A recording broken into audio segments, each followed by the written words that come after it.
You ever see a fire truck roll up to a gated neighborhood and not get let in? I mean, you'd think the sight of flames would trump a guest list, but not at Cedar Hollow, not with Janet Larson standing guard. The sun was barely down, red lights bouncing off manicured lawns, sirens cutting through the calm, and there she was, tracksuit gleaming, clipboard at the ready, blocking the entrance like her life depended on it. "You're not coming in without HOA approval," she barked, as if the firefighters were just more teenagers sneaking into the pool. But the crazy thing, no one knew yet the fire wasn't threatening the neighbors. It was her house about to go up. Now, I know this because I was already there, parked in my old paramedic rig, prepping the gear, oxygen tanks, scanner, the whole nine. Dispatch had called in a possible electrical fire, heavy smoke. Cedar Hollow's the kind of place where every house looks exactly the same and the street signs are basically suggestions. So good luck finding the right driveway when it's urgent. And see, Janet's got this reputation. Queen of the HOA, dictator of mailbox colors, and the terror of misplaced garden hoses. She'd once fined a 5-year-old for sidewalk chalk. No joke.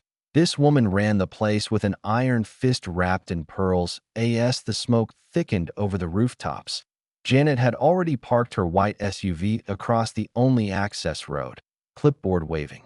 Captain Daniels stepped out of the truck, all gruff and gray-haired, showing his badge, and she just scoffed. "Protocols," she said. "Private property." Daniels, to his credit, didn't waste time arguing. He tried to route the truck around, but that cost us 3 precious minutes. And when you're talking fire, that's enough to turn memories into ashes. Janet wasn't done. She sped ahead and, believe it or not, parked her SUV over the fire hydrant. "I don't trust outsiders using our water," she declared, chin high. Rookie firefighter Alex, fresh out of academy, eyes wide as dinner plates, just about lost it. Daniels barked, "Jump it!" And Alex, bless him, vaulted the hood, knocking over a gaudy pelican lawn ornament that Janet claimed was a family heirloom. I could already see the lawsuits spinning in her head, so I clicked my body cam on, just in case that I tried to reason with her. "Janet," smoke's pouring out. "This is an emergency." She wasn't hearing it. So, I fired up my drone. Yeah, I'm that guy. I use it for fire spotting when the angles get tricky, and flew it over the rooftops. And you know what I saw? Flames licking out Janet's own basement window, smoke pouring from her vents. I radioed Daniels. "It's her house." Silence, then a muttered, "Copy." Daniels broke the news to Janet, who turned white as a ghost, then beet red. "Impossible. My home's immaculate. I just redid the powder room." You know what I mean? For her, disaster was always someone else's problem. But the fear cracked through as she tried blocking her porch, muttering about lawsuits and illegal entry. We pushed past her and that heat. Man, it was like opening an oven. Janet was right behind, shrieking about her carpet and the sanctity of her wellness pod. Alex barreled down to the basement. Daniels circled the perimeter.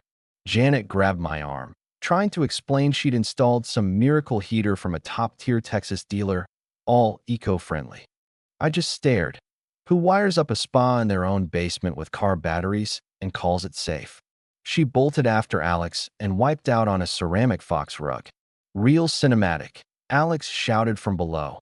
The fire was electrical, sparking off a rat's nest of wires and batteries. I snapped photos. This was reckless endangerment, not a freak accident.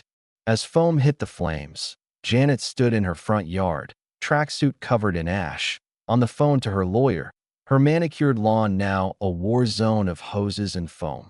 When the smoke cleared, the damage was obvious. That wellness pod was an illegally modified heater, rigged with car batteries, burlap insulation, the works. Inspector Ryan showed up late, took one look, and muttered, "This is a YouTube fire hazard special." Janet, still clutching her clipboard, tried to save face, claimed it was a custom unit, bought off Etsy, paid with PayPal, very exclusive. Daniels and Ryan just traded looks. And then, as the neighbors poured out, some with lawn chairs, others filming, Janet tried to wrangle back her dignity. I commend our firefighters for their swift action, she called, but a voice shot back. You caused the chaos, Janet. Laughter rolled across the lawns. Ryan kept inspecting, finding rerouted HVAC ducts, extension cords hidden behind panels, melted fuses, the works. Janet blamed a mysterious contractor named Vance, or maybe Vinny. Wore a fedora. Daniels started snapping pictures, and Janet, losing control, knocked his phone from his hand, cracking it. We froze, tension thick as the lingering smoked. That's when Alex sprinted in, half-soaked, foam all over his boots. Ryan secured the basement, capturing everything on his body cam. Janet was shouting about oppression and trespassing, then suddenly bolted upstairs and barricaded the basement door behind us, locked us in with the smoke and burning batteries. You can't make this stuff up. Alex looped around, popped the garage door, freed us after 5 long, breathless minutes. The sheriff arrived, called for obstruction, not the fire. Janet descended the stairs with a forced smile, offering tea. Daniels just deadpanned. You locked us in a burning basement, Janet. Tea won't fix that. Now here's your twist. Evelyn, an old board member, pulled me aside. This isn't Janet's first rodeo, she whispered. She once tried to heat the community pool with poultry lamps, blew the grid, and blacked out half the neighborhood. Covered it up with threats and fake fines. She pointed toward Janet's office, hinting at more dirt. With Janet detained, the deputies and I raided her office, a bunker of file cabinets and gossip folders. We found ledgers showing checks to bogus companies, fake expense claims, a whiteboard listing residents she wanted watched. Even my name popped up. It was classic HOA dictator stuff. Suddenly, Janet came storming in, waving a folder. You're breaching bylaws, she yelled, but the deputy just shook his head. You blocked firefighters from saving your own house, Janet. That's why we're here. She lunged for Ryan's evidence folder. He dodged, warning her that was tampering. She lost it, threw a teapot through the window, and tried to escape barefoot into the rose bushes, but Alex tackled her, folder in hand. The sheriff cuffed her for obstruction and destruction of property as her neighbors watched. There were slow claps. Someone planted a for sale sign in her yard.